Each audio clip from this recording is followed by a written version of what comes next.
Hello, everyone out there. This is Dr. Hal Bradley, and you're watching the Break It Down show hosted by Pete Turner. That's Welcome right. on board. Yeah. I one of the things when you find incredible people out there doing incredible things, I just want to talk to him more and more. And Hal is one of those people where he's lived this amazing life that you can't believe it. It's worthy of at least one, if not two books. And there's a new book coming out today. We'll talk about that in a second.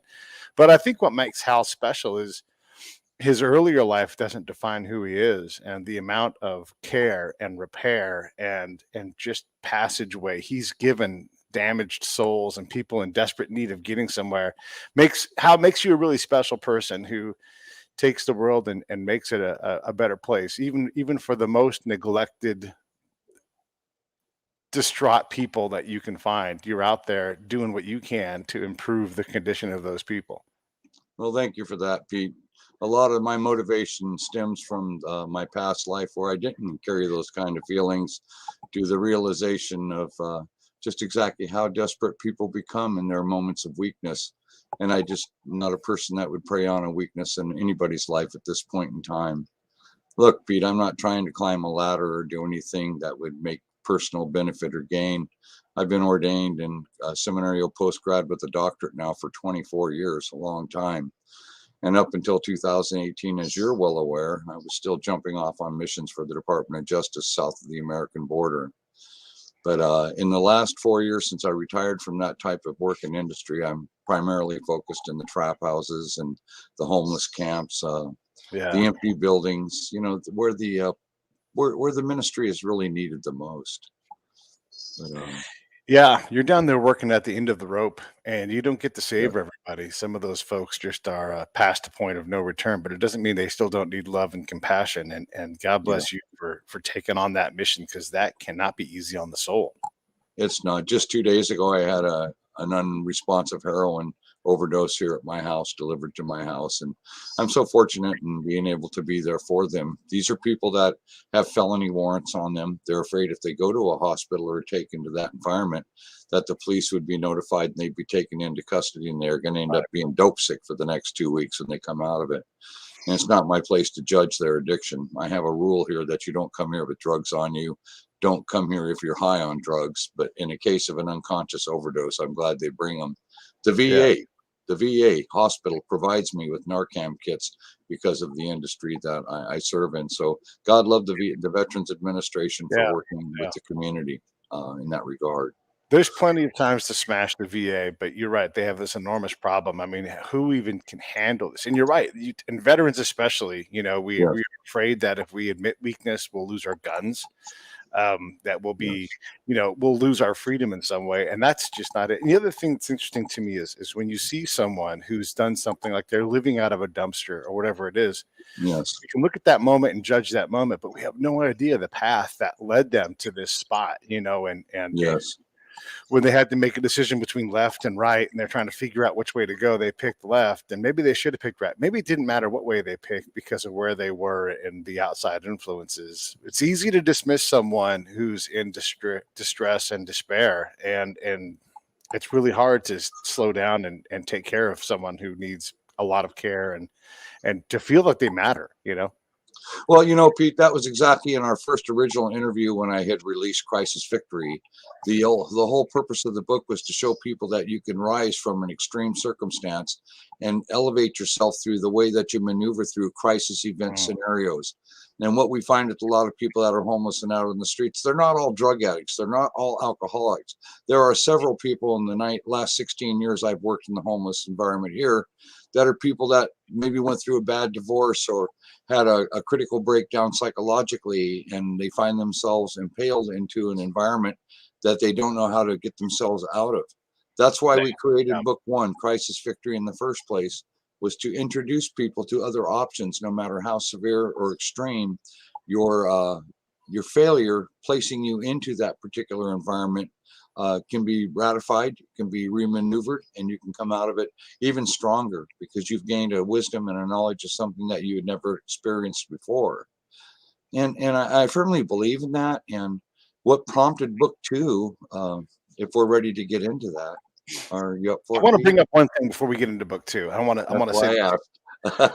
My brother Eric passed away in October, and Yes, part of sorry. what he dealt with, yeah, thank you, I appreciate it, was mental health. He went from being a capable dude who could do things and was reliable at work and was reliable at home, and his go-to strengths were resoluteness and determinedness. Was like, Yeah, but then all of a sudden those things weren't attributes anymore when his mental health got sick, and so just toughing things out was no longer a viable way to do it. And we weren't able to sort through what it would take to get him healthy and going again. And we're getting better at that stuff. MDMA, DMT, all kinds of different things to slow us down and enable us to get back to where we need to be. But it's a razor's edge, man. I mean, you can be good one day and then your health mentally erodes to the point where you are no longer able to get out of your own way, and you have to accept yes, external help. yes, yes. That's an interesting point. First off, and on behalf of you and your family, I do send sincere condolences for the Thank you. loss. But we already see your brother resurrecting just in the comments that you just made there, brother, because it's so beneficial to introduce society to these type of circumstances that each and every family may or may not become involved with or encounter. But it's critical. And like you were telling me earlier before the show, the loss of a brother, the gain of half brothers and sisters, and Yeah. just Yeah. amazing. I mean, I was so impressed with that because that's what God does, and that's how He Yeah. works within our lives. I You know, realized there's a joy cycle that is also similar yeah, to the grief cycle, and you have to accept it. But even still, this whole new family, right? The Nortons. I'm a yeah, Norton, and my brother who passed in October, Eric, he was a half brother as well. So we're all in this yes, crazy modern family where you're like, how are we related? you know, yeah.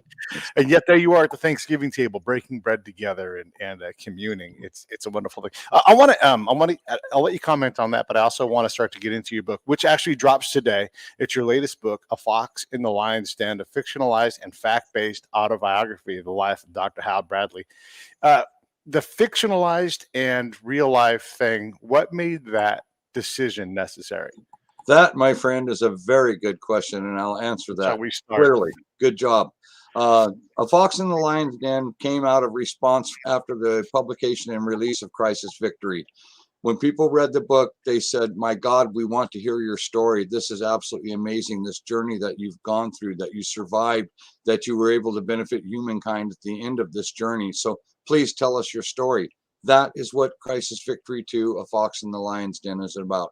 It's about my life in the cartel years as a smuggler and narco trafficante, transforming into a contractor for the Department of Justice and spending 17 years operating outside of the United States on high profile cases. And during that time, going to seminary, becoming a pastor of my own church, reordained formally under a bishop in Seattle almost 20 years ago. So it's been a heck of a journey. Yeah. But the book purpose is your audience and the audience of other people that notified me and said, "Would you please write the story?" Well, I'm also pleased to tell each and every one of you that not only is this book releasing today, but we're currently under contract with Voyage Media Corporation down in Hollywood. And they've been working, yeah, thanks, Pete. They've been working with us for about 3 months now, creating a TV series out of this book. So not only will my readers be able to have a book in possession, but they'll be able to see a scripted version of my life story. Now, I got to warn you, it's really Yeah. they really get dramatic with the script that I've read so far that's being created. But the book is 90% factual. The reason that it has a fictionalization was to protect the identities and to protect some of the crimes that were committed by people guilty and innocent. Over 90% of that book is truthful, factual, and documented.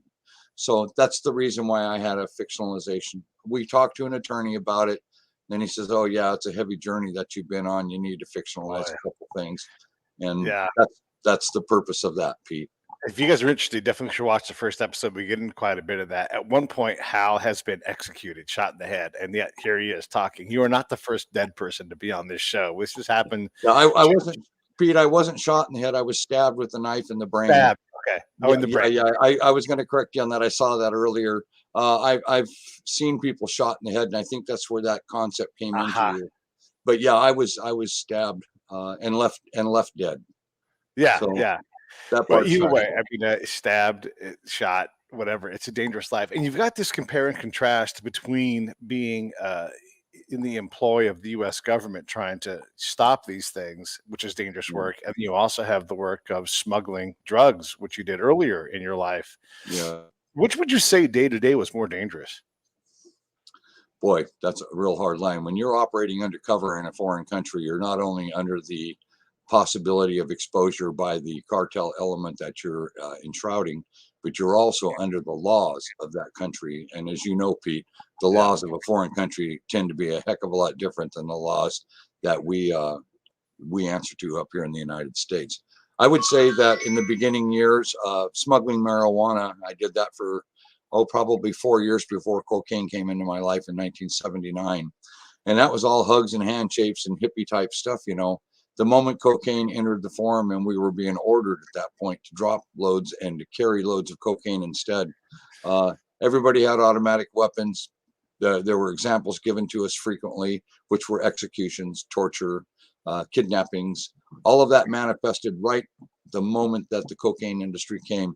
And we call it the University of Medellin because in Medellin, Colombia, Pablo Escobar's cartel, the Medellin drug cartel, came up and literally educated the cartels in Mexico on torture tactics and violence to such an extreme that I get into it in the book, so I don't want to get into it too much on your program. Yeah. But there's actually segments where I talk about a reader being cautious and even reading some of the information that is divulged in the book.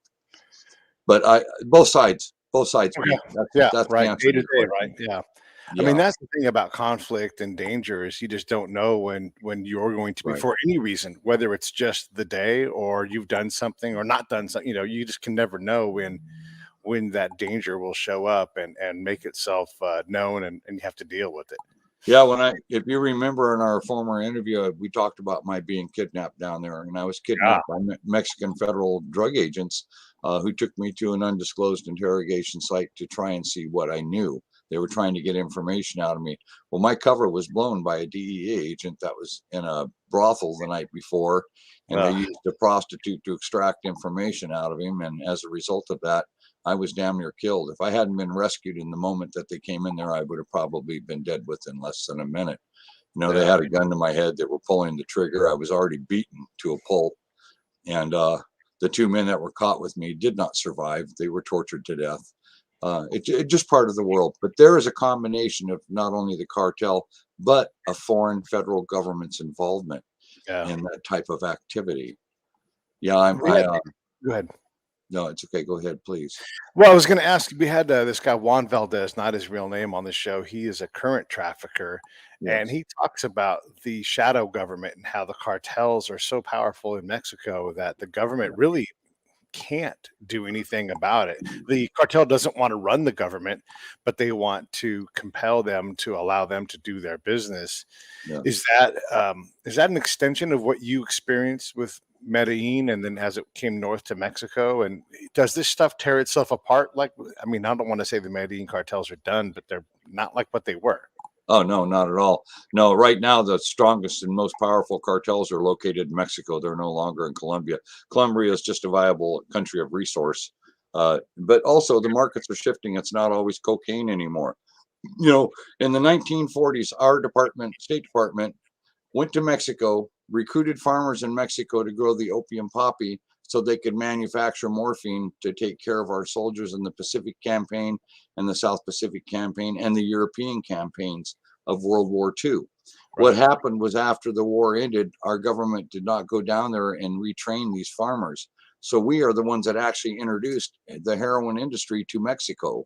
And now we're in our fourth generation away from it. And I've actually talked to people who came up in the heroin business. As you know, I used to ride my burro along the poppy fields in 1969 when I was 15 years old living in Mexico. So my point to this is there is so much conflict to it. And about the shadow government, your friend is absolutely correct. The cartels don't want to be the government. They're satisfied with completely owning and controlling. Right. When I was kidnapped, I was going down there at that time to meet a general in the Mexican army. I was going to buy 3,000 kilos of cocaine from him for my reputed Canadian counterparts. And when the information got leaked out, I was blown out of a vehicle en route to the airport to climb into a helicopter with him. Supposedly, the general's connection was the president of Mexico's brother. See, Right. when you start getting into a political forum at that level, like DEA told me when I was rescued, they said this simply wasn't meant to be. And Yeah. I wish they would have told me that before, but it's okay. I get it. I get it. The thing Yeah. with shadow governments, this is from my experience in Afghanistan, and somewhat in Iraq, but the folks who are on the cartel side oftentimes are very gray in terms of like they are the brother of the president. Yes. There's a couple of key points where there's an adhesion between the two. It could be the same person. The governor might be like, "Hey, I'm going to be the governor, but to do this, I'm going to need control and elements of money or whatever in this area." It can happen depending upon that person's influence. But Yes. again, those people are replaceable. And if all of a sudden the cartel decides that you're asking too much or you're causing too many problems or you're too expensive, the cartel just eliminates you and the government has to then spawn out a new person at that level. It's a very dangerous place to be in. It makes someone on the government side exploit. It's one thing for us to say, why don't they just reject the cartel? But to survive, to exist in those Yes. environments, Yes. you have to find that spot where you can balance your survivability and then withstanding and not drawing the attention of the cartel that deals in violence first. Pete, you've been in Afghanistan and Iraq. You have been in hostile environment zones. So you have a very clear understanding of just how things can turn and how rapidly they can turn. But I'm here to tell you, brother, that what happened in 1979, from the moment of the conversion of marijuana to cocaine to today's date, the one thing that hasn't changed is the guidance of money and what money propels other people into. Insofar as government, like we were just discussing, a lot of government officials have relatives that are in the narcotics trade or the human trafficking trade or in the weapons trade or in the Right. cyber trades, all of these kind of things. A big trade down there right now is fentanyl coming in from China and being offloaded in the Sea of Cortez by Mazatlan and Puerto Vallarta and these regions here. And so now we're seeing multi-agency activities on a criminal basis Mm, being organized at a government level. You mm. can't tell me China's government doesn't have a hand in all of that fentanyl coming here. I know they do because I've heard this from the mouths of people involved directly with offloading their boats out in the bay. So I uh, I see that it's never going to transition completely away from the cartels being stronger than government because they certainly are. Yeah. They're in the shadows. They control everything in that regard. But I was down there when Chapo Guzman was transferred to a northern prison awaiting his extradition in the United States. I was in country at that time in 2018, undercover on a case. And during that time, the entire Sinaloa drug cartel exploded into about 100 different cartels. Everybody started territorializing immediately and controlling their own territories. Then Chapo's son was grabbed. I mean, on and on. The top head of the organization just basically vaporized in those 4 days that I was down there undercover. And there were people being shot and killed 2 houses away from where I was in hiding. It took us a couple days to even get me out of the environment. This is not government, Yeah. brother. This is not government. This is cartel. Yeah. And the government didn't come in with the army and stop them. The government didn't make any moves at all. I was there. I was in the middle of those firefights. And it was that basically everybody just backed away and let them burn themselves out. And it self-diffused in the course of less than a week. But These guys like Chapo that run these cartels, how do they get educated in this? Are these people that go to like on a student visa to the London School of Economics and learn how to? I mean, you're talking international business and I mean, look, tactical proficiency. They obviously are going to read The Prince. I mean, like, how do they get educated? Are these smart dudes or that's an excellent question. I'll tell you exactly how El Chapo became the head of the Sinaloa drug cartel. He knew how to pick the right people to get involved with early on in his stages of growing. Hell, he never even went to school. I think a couple of years in elementary school was his whole entire amount of that. But what he did was have the wisdom to go to people that did have that ability. And over the course of years was able to form and create. And I mean, he made an amazing industry. I've got to give him kudos for that, even though it's not probably what I should be saying. But I knew El Chapo Guzman, and he was just absolutely amazing. He was a genius in his own birthright. A Right. kid that was out there working in the fields as a young child and came up to be the largest drug trafficker in the world's history, bigger than Pablo Escobar, bigger than the Ochoas in Cali, bigger than all of them. He did it. He did it. And he did it because he put the right people where they needed to be, Pete. Yeah. That was his intelligence. Yeah. I mean, that ability to organize it, right? You don't Yeah, got to to organize, to right. strategize. What does when we had Juan on the show, and everybody should go watch that show. Just type in Juan Valdez Break It Down show, and it'll come up. One Yeah, of I the things saw that it. You shared it with me. Thank you. yeah, it was good. Yeah, it's real good. Doesn't matter who the administration is run by, like Joe Biden, Donald Trump, Barack Obama. The business side of the cartels is going to continue.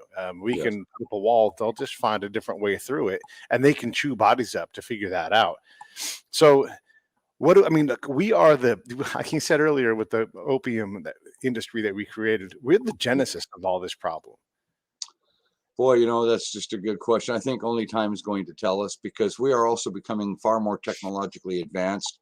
Okay. The politics of today, like you were bringing up just a few minutes ago there, how it doesn't really matter who's in the lead. What's happening is there's an undercurrent of people that follow a faith or a belief, and that is the drive. So time is going to tell, but I think it's going to be in a short period of time.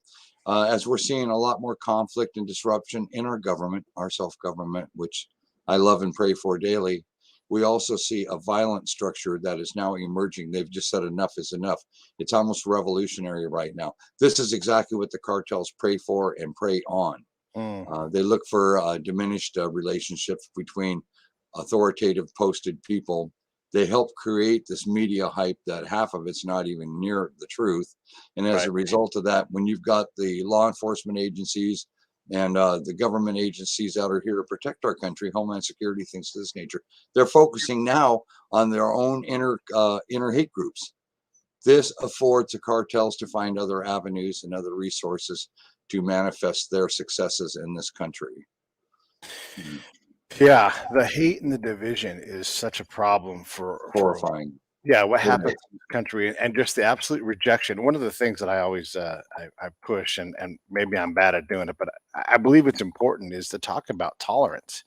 And everybody's like, well, you can't tolerate Nazis. Like, well, okay, if you happen to run across a Nazi, maybe you're not going to tolerate them, but nobody's going to join your side if you can't tolerate them. And if you can't Yes. tolerate them and you can't talk anymore, then you get to guns and then you get into my expertise. And let me tell you right now, danger and guns and that kind of strife, nobody Yes. wins. You don't get to pick who survives and who doesn't. You look at people across the table from you. Some of them are going to die. You're going to lose them from your life. They're going to go through misery. And you yourself are going to go through. You don't come out of these things unscathed. But we No. are losing the ability to talk because of these influences that are they're gaining profit on our misery. Like selling ads based upon ratings, which is based upon salacious and division. It's not tenable. I'm hoping, Pete, that people are becoming more and more aware. I know that I have friends that are on a opposite side of the political realm that I am, and in the Mhm. last year have started going, well, hey, wait a minute, some of this isn't making sense. So I think that self-awareness is manifesting, but it also takes people willing to step up and be courageous enough to bring that stuff to the forum to where it's looked at and seen. Much like like we're talking about with regard to the cartels, exposure is something there. Hey, why do you think they hit me a year ago? They hit Mhm. me because I was an exposure element and I refused to go along with what they were trying to make me do. So Yeah. it's simple to just kill you. And like you said earlier, there came a time when if there's something going wrong in a cartel world, then they simply kill all the people that showed up in the last 6 or 8 months, and they know that out of that way. And that is very, very true. I was in the business during those years when that started to manifest. Very scary time. But that's Yeah. how it isn't about the person, Pete. It's about the organization and keeping the organization going. I want And to go that's back. what Go ahead. no, I'm just saying that I was agreeing to your inference to that when you brought that up. I liked it, and that's why I wanted to get back to that. That was a very good point, Pete, because that's exactly what the truth of it is. The existence of fentanyl in our nation is, at least at a minimum, a collaboration between China and Mexico. One of the Oh things yeah, that Juan submitted was that poor folks in Mexico don't mind sending evil our way because we are often an amoral people. We are not a religious country, certainly not like Mexico is. And Yeah. so that amorality perception allows people to do things they might not otherwise do because of their religion. What are your thoughts on that whole thing where we make ourselves a target with our, and I'm saying amoral. I understand this is from the point of view of somebody else who looks at how we do things and they say, Well, those kind of, yeah, what did Chairman Mao Zedong say in the 1950s? He says, "We will take over the United States of America without firing a single shot through the decadence of their youth." Remember that when we were growing up and hearing that? Okay, well, where are we at today, my friend? uh-huh. We are in the heart of the decadence of the youth, and we have a lot of that manifestation coming from decades and decades and decades of processing to get to where we are at today. And this is a wonderful victory for Mexico and Colombia and China, because now we have so much conflict going on. It's like they can skirt it under the conflict and do the damage that they're doing. And it's progressively heightening, getting stronger. I've recently talked to a friend of mine in the DEA, and he just says, "My God, back in the day when you were working cases, you wouldn't believe what it's like today. It's just totally, totally overwhelming." And Yeah, all of this is done, and this was created through political strategy, misinformation. Cyber war is a great element in the success, if you will, of these right. criminal syndicates that are operational and influencing and affecting our country. Everything is rotating, it's changing, it's evolving, and that's how things survive in nature. They evolve, like the COVID virus. It's Yeah, getting stronger, it's getting smarter. You and I have both been in countries where we've seen viral diseases wipe out people. yeah, yeah, And now we're seeing that in America, aren't we? I mean, we're yeah. seeing it, and it's getting worse. So, what is the answer to that? The answer is to study science and make a conclusion that is based on something more than somebody you don't really know on a TV show manifesting some kind of hype that he wants to put out there because that's what he alone believes in. This is what we have to get away from, and this is also the awareness, Pete, of the exposure of the cartels. You think this isn't risky writing these books? My God, brother, let me tell you, I'm putting it right out there because Yeah. it needs to be put out there. And I know other families here in the Seattle area that are actually have relatives that are being held prisoners down in Mexico, and they're being forced to be involved in this world and find people to sell drugs. And if they don't, they'll just chop their mom and dad's heads off. And that's exactly what they do. And I have a lot of empathy for that. And they don't know what to do. They'll come to me as a pastor and say, "Pastor, what do we do?" And they'll be crying and they'll be hurt because they came for the American dream and to support their families down there and to be good, decent, honorable people. And they don't know what to do. Well, I think exposure is the beginning of all of what to do. Get it Mhm. out there, let the public become aware, and then let the public step in through their voted and elected officials to manifest some kind of of an answer, if you will, that will be successful for the salvation of these people. Until we get that, Pete, it's not gonna change, and I don't see that even coming. To be truthful with you, Mm. sorry to say. Let's get into that sorry prediction here in a minute. But what I want Yeah. to ask, I want to ask you about is well, I want to say this to everybody. Hal's book is called "A Fox in the Lion's Den," a fictionalized and fact-based there it is, autobiography of the life of Dr. Hal Bradley. Hey, and that book came out today. There it is. There you go. Crisis Victory 2, A Fox in the Lion's Den. So look, we can talk more about the the path that we're on, but I want to back up and I Okay. want to ask you when you okay, so bringing marijuana north, for a bunch of hippies and people, looking for, a little high. I mean, that's different than what we have now, these super powered marijuana strains and everything. Yeah. What moment, what decision do you look back and go, that was when, that was the decision that I should have known to get away from this? Because obviously you wouldn't want to pick a life like this, but you were given a decision at some point. There was a point of no return. When was that? That's a very good question, Pete. I can remember fully well what happened the first time I was shown a load of cocaine, and I was taken into a warehouse building in northern Sinaloa State. State police officers were in the building in uniform in their vehicles, pulling kilos of cocaine out of the trunk of their car.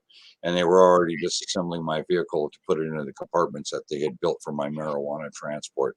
There was nothing to say. There was nothing to do. I would have been shot and killed instantly on the spot if I would have acted in any other way other than that which they expect of us. So from the moment of the introduction of cocaine in the early 1970s to the late 1970s, when I got involved with it, we had already been smuggling with them for years. We knew a lot of the players. That puts you in a very dangerous place in its own right. And as they transferred into the cocaine industry, marijuana was being grown in California by then. In my first book and my second book, I talk about that. So the market was already shifting by 1979. And they had the vision to see it, the influence of Colombia to develop it. And as a result, none of us had any say in it. If you hesitated, if you didn't respond in the way that, you've been in combat, you understand that. There are times when you just have to survive it at all costs and whatever you do. And that's exactly what we did. And yes, I had friends that were killed down there. I have had people brought right in front of me and shot right in the head right in front of me. I've watched people eaten by dogs. I've seen bodies hanging off of overpasses. Hell, I drove right under them. I mean, on and on. This all started manifesting after the introduction of hard narcotics into the Mexican populace coming stateside. When we were doing marijuana, I never saw anybody exit. I didn't see any of that. The whole world was different. So there's your answer. There was no choice. It was live or die, period.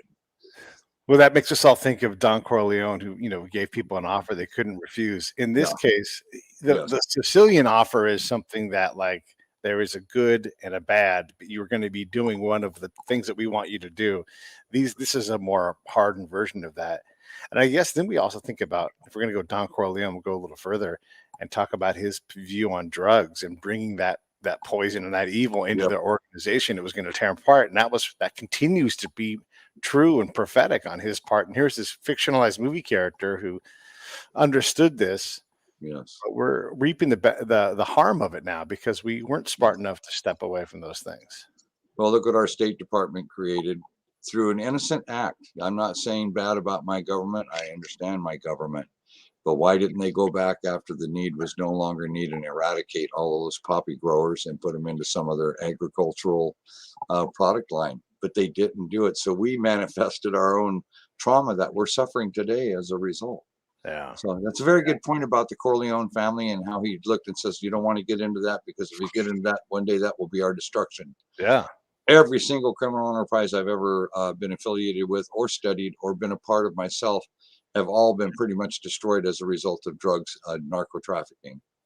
It all changed, like I said, in 1979. Our world became a very ugly world very rapidly. Have you had a chance to see book 2 yet? No, not yet, because it just came out, so I've not had a chance to have it delivered. Brother, you've got to read the book. It is absolutely amazing. It's a real detailed time of our history in that time and how things transformed and how we had to become to survive it.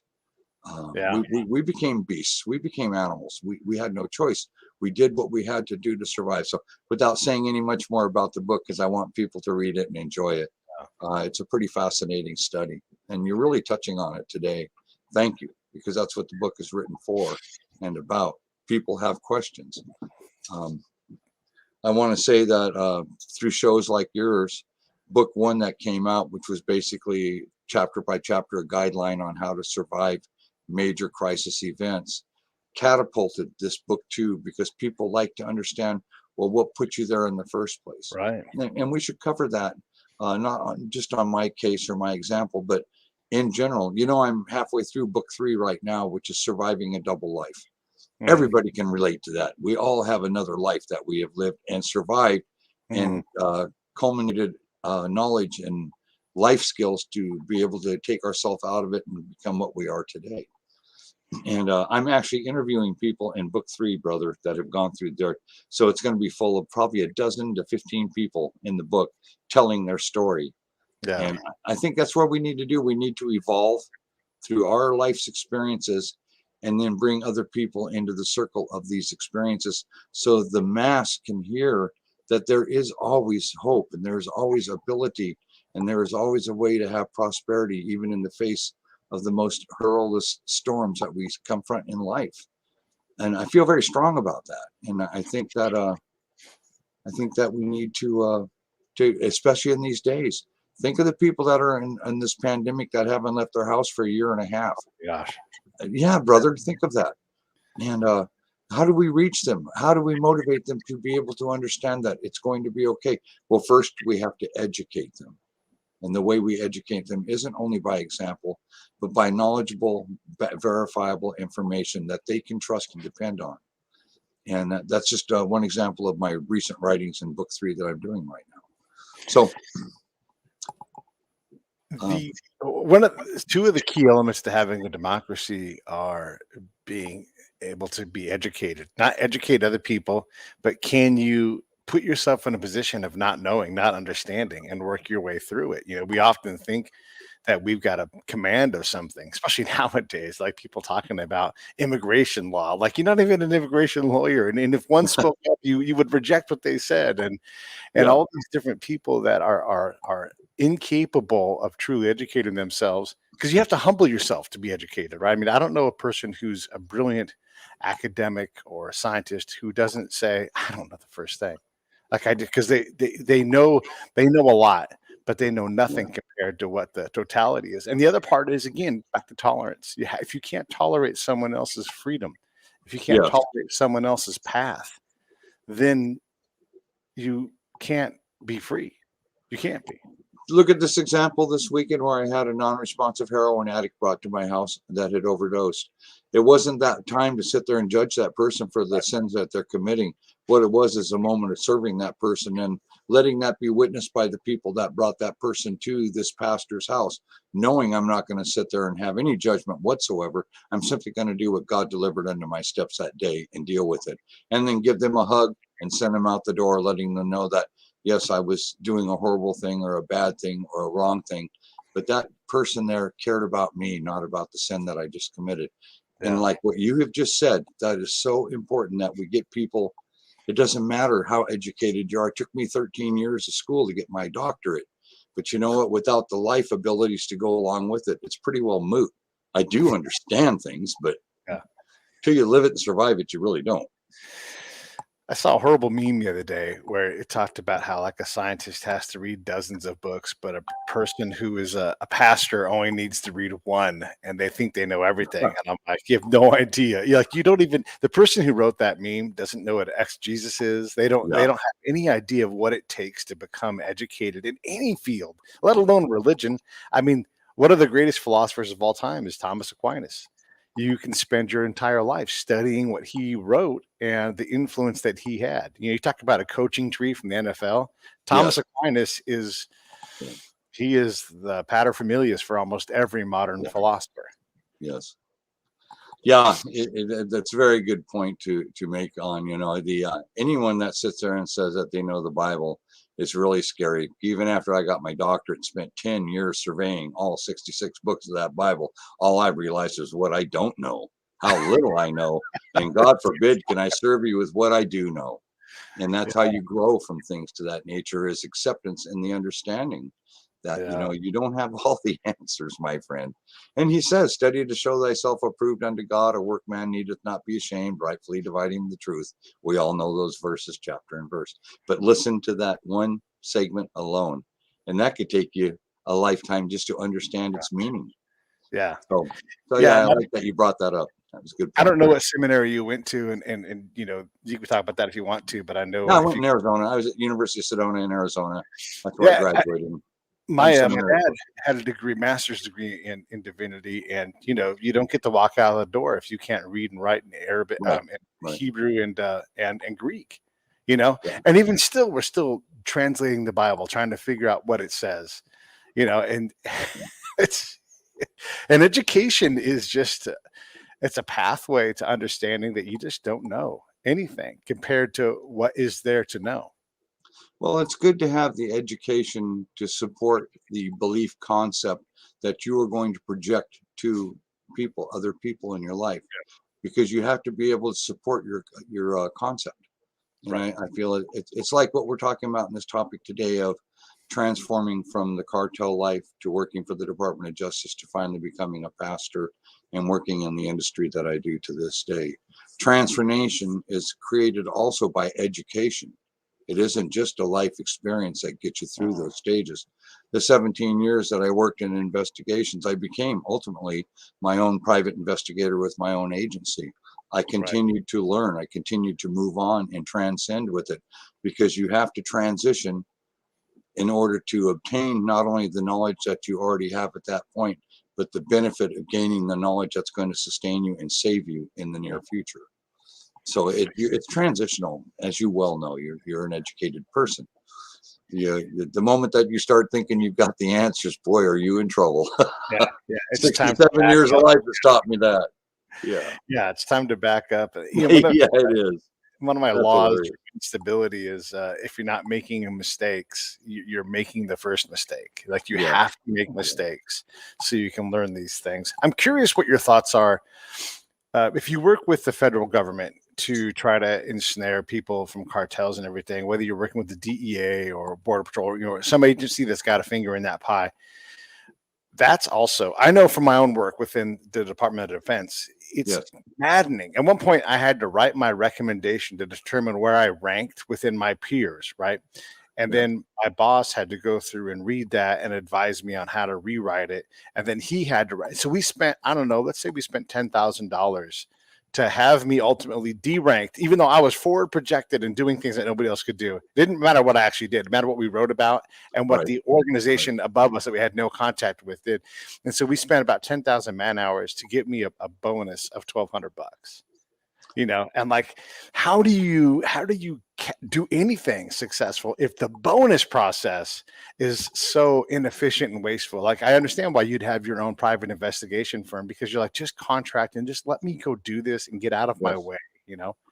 There is the point I was going to bring up at the end of your remarks right there, brother. In my case, as a contractor, I was able to be cut loose and I'd run wild and free.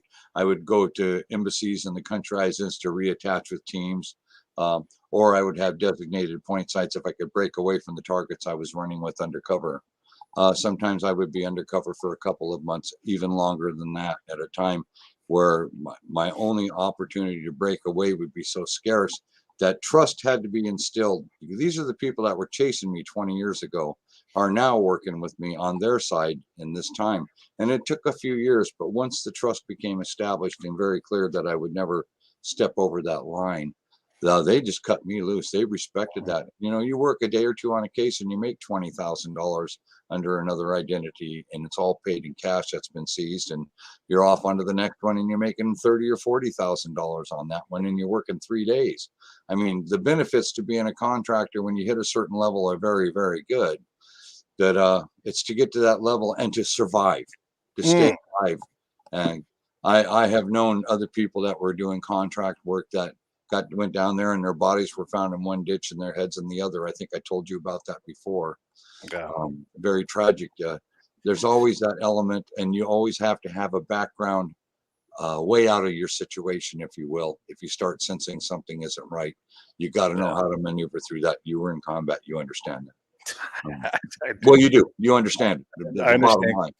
There's something that speaks. There's something that speaks in the back of your mind, and you know it's time to go. I've been there several times. And even if it wasn't time to go, you should listen to that voice, because that's the only thing that's maybe advising you, because you get so locked in on what you're doing. Absolutely. And again, conflict, war, whoever that God is, it does not tolerate anything. It doesn't care how good you are. I'm awesome at war. It doesn't matter. If it's my day, it's my day. There's not a thing you can do about it. So you approach every decision that way, and you don't approach it from, look, you want to get paid, you want to get that $40,000, but 2 seconds after that bullet hits your brain pan, you're like, wasn't worth $40,000. There's no amount of money.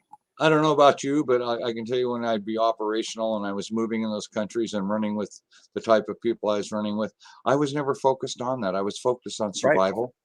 Gathering the intel that I was sent in to get, doing what I could to make my mission successful.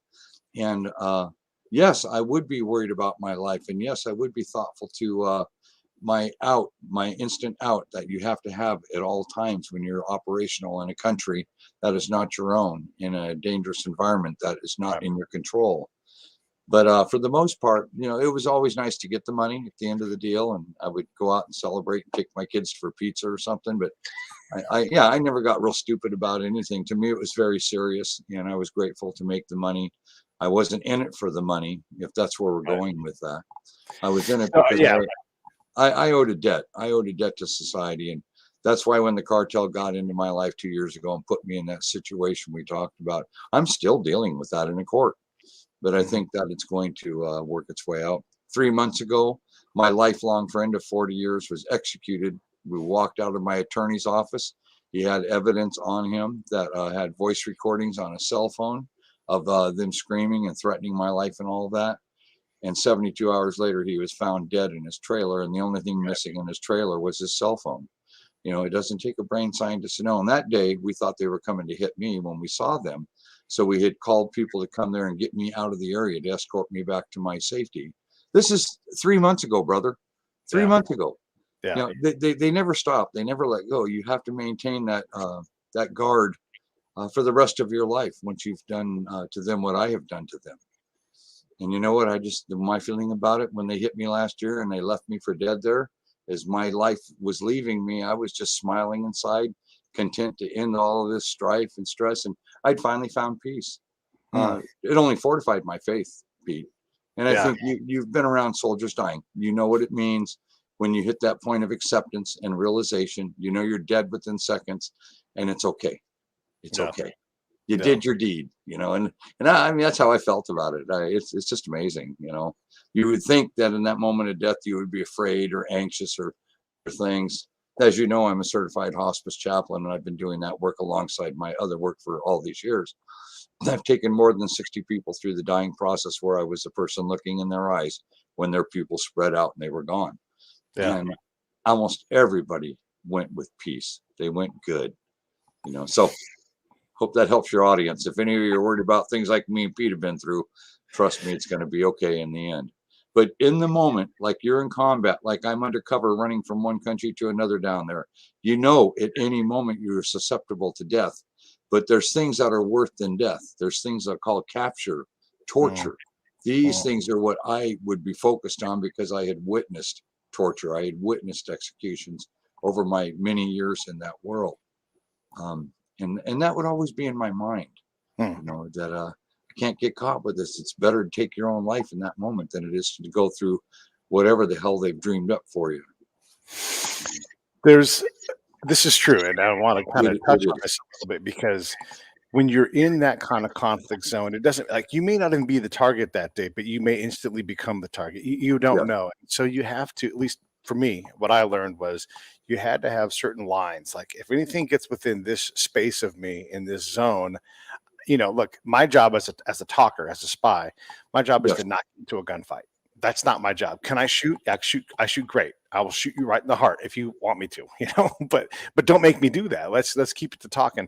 But if someone enters inside of a zone and I'm like, okay, now I'm alert. If it gets any closer, then lethal action time happens, right? And that lethal action, like you said, could be me taking my own life because that's the last option. Right. Well, you know what being a spy is, and you know how valuable that is to an enemy. My God, that's the same thing as what I was doing. Exactly. You have knowledge and you're undercover. Yeah. And every time you show up, they're leaking knowledge. They're leaking knowledge into their enemy. And so and I'm the facilitator of that. A lot of my peers will say, oh, you're not a spy. You're a human collector. You're whatever. No. That's what we call ourselves. And legally, that's true. When you get grabbed by somebody else, you're a spy. And so I take it from that point of view because that is the lethal point of view that's coming after me. That's who I'm competing against for this information, for my life, for whatever it is that we're going for. And if you lose sight of that and you're like, no, but I'm just a collector. Well, Chapo doesn't think that. He thinks you're a threat and he's going to take your head off your neck, and that's and they enjoy doing it. Absolutely. It's not just killing you, brother. They enjoy it. I once watched 3 dogs eat a man alive. And they brought me in. I think I told you about that before. My associate, who is now dead, that they just killed 3 months ago. He was with me in the 1980s down there, and they took us up to a ranch, to a corral, and we hear these dogs barking. Then we hear this guy screaming, and they'd thrown him into the corral, and these Rottweilers ate him alive right in front of about 20 little sicarios in training. And we were taken into the house, and he says, Quit buying all the damn gold jewelry. Quit buying your fancy cars. Quit spending money that you can't account for, or we're going to throw you in that corral. And then they told us to get back on the plane and fly back to Seattle. That's the only reason we were even there. This, my friend, are the thoughts that always stayed in my mind when I was operational and running from country to country with high profile and very dangerous targets. They don't kill you. They take days to kill you, and they do it horribly. And just to set an example, they'll sit there and kill somebody and show you. Right. I was going to say your torture is their object lesson for the person that they're trying to Absolutely. compel, and that's No, what you become is just a figure, not even a human anymore. no, You're you're not. a means You're a to statement. yeah. You're a statement. I want to go back to fentanyl because it's such a powerful change. I mean, it's an escalation. Look, we had the cocaine epidemic that in some ways is still going on, but this fentanyl stuff is a different order of problem. Prince is dead because of cocaine, in part. Tom Petty is in part dead because of not cocaine. I'm sorry, of fentanyl. Yeah. Tom Yeah. Petty, fentanyl. Mac Miller, fentanyl. I mean, on and on and on. These are really well-known people that don't necessarily have to even go out and buy illegal things. You can buy a drug from a manufacturer, and it can. You don't know what you're putting in your body, right? No. And you only need and fentanyl also. When I've seen people high on fentanyl, they don't act in a rational fashion, and they do things like attack No. cops, because they're out of their head, and that can also lead to this great harm that might change your life because you do put yourself in an environment where you're putting a cop in charge of your well-being and freedom. So this fentanyl thing is not just like a bunch of losers. This is people that take drugs recreationally. I mean, like I won't take Xanax. I don't care who gives it to me because I Right. don't know Of what's in course. it. So. What are your thoughts on that? I mean, it's just so pervasive. You're not just going after a criminal element. You're going after people that are buying legitimate medicine, but we Yeah, can't. I'm very familiar with it actually. I work in that world out here where I see people buying fentanyl pills. It's brought to my attention, and they're the blue pills or the white or whatever. And what they are is they're fentanyl made to look like oxycodone, that is a prescription drug. So Right. they design and they press them to look like the pills that when people are buying these, they think they're buying a prescription and controlled narcotic. In fact, they're buying a 50-50 shot at life and death because nobody knows how well mixed or how well blended the fentanyl was made when it was processed into tablet or pill form. And we have seen an uptick in the overdose community.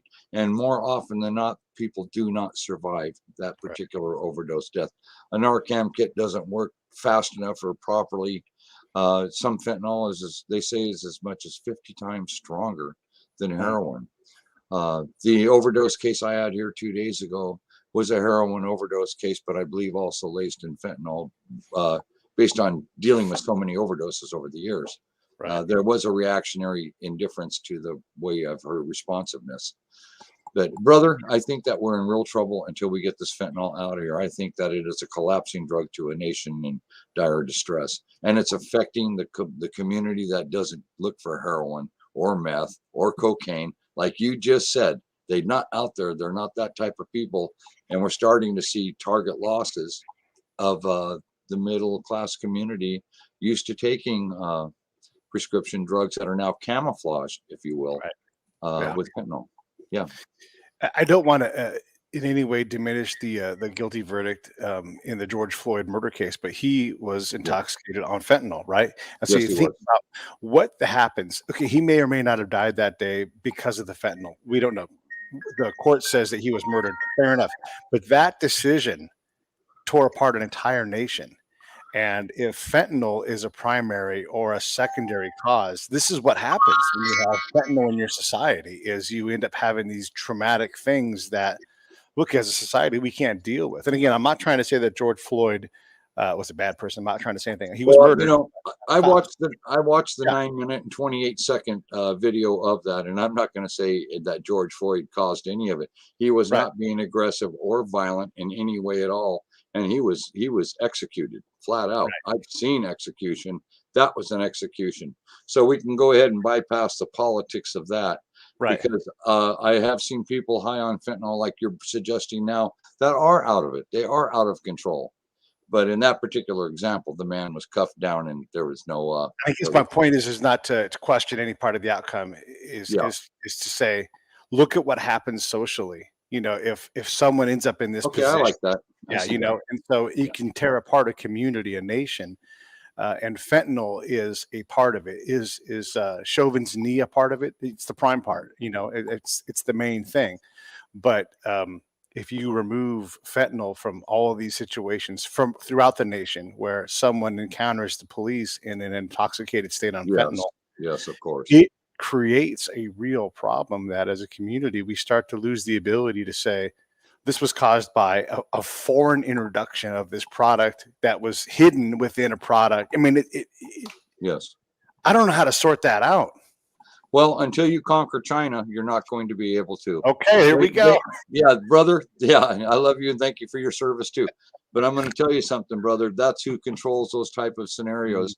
We were talking about shadow governments. There's a government the world sees, and then there's a government that is doing all of the activity that nobody sees. Yeah. And that amount of fentanyl that I'm aware of that's been coming off of boats in the Sea of Cortez, I mean, my God, they're running out a half a dozen to maybe 8 boats at a time that are full of 55-gallon drums full of that stuff. And one of those drums alone could probably manifest into, what, 400 to 500 kilos of heroin? Because all you need are 2 ounces of pure fentanyl with an adding agent for the other ounces. And what is there's 56 ounces or 58 ounces to a kilo, 1,000 grams. Heck, you only need 2 ounces of fentanyl, and the other 54 ounces is some adulterant product. And you've got something that is equivalent to almost pure heroin in strength. That's how deadly that stuff is, and that's how easy it is, and it's not expensive at all. My understanding from the streets is you can buy a good ounce of fentanyl for $2,000 and turn it into a kilo. Wow. Geez, a kilo of heroin is from 22 to 28,000, depending upon how well connected you are. Yeah. So. And then if fentanyl is working, if it's destabilizing America, if we can get more in, if they can find other ways to process it, that's where the business goes. It doesn't go to, oh, you know what? It's probably too much. We're causing too much damage. That's not the case. No, it's how much money, how much instability can we cause so we can sell more drugs and introduce more fentanyl to more things. It doesn't go the other way unless you compel it in some way to change. Well, brother, drugs make money, and money buys power, and power controls everything, and that's the cruxus of all of it. Real interesting talk today. I thoroughly enjoyed this time with you. I think that your show is amazing. I'm really glad that I was honored to come back on it again, Pete. And I also want to thank you for your service to our nation. I love my veteran family and my veteran community, and you're just amazing. And to get stories like this out there, thank you so very, very much. And may this help benefit the book so people can see the story that they requested, and we're able to move into book number 3. And I'll be looking for an interview with you on book 3. You know it. All you got to do is send me that email. And then there's the link for the book right there. It dropped today, and it's already 4+ stars, already a bestseller. And so there it is, Fox in the Lion's Den. And it just gives you more of the background of the guy that Hal Bradley is. You can see he's steeped in knowledge in this. This is going to be a fantastic adventure of a book. You're going to be left jaw agape. It's like you are now. Hear him talking about dogs chewing up humans and the life that he's led and the way he's tried to fight all that stuff and the service that he's done. I can't wait for the next book. I cannot wait for the TV show. I'm all about that. When the TV show is ready to go, let's do it. Yeah, I'll let you know, Pete. Hey, well, listen, God bless you and your family, and especially your new family members. I love that. Yeah. Be well, my brother. All right, take care. You too. Hey, thanks for watching the show. I really appreciate it. Right here, you can subscribe. Please do that. It makes the show grow. Hit that notification bell so you know which incredible guest is coming up next. Down below is the PayPal link. You can put a small subscription in. That is an enormous help. All that money goes right back into the show. And then right up over here are the next episodes you should listen to, curated by yours.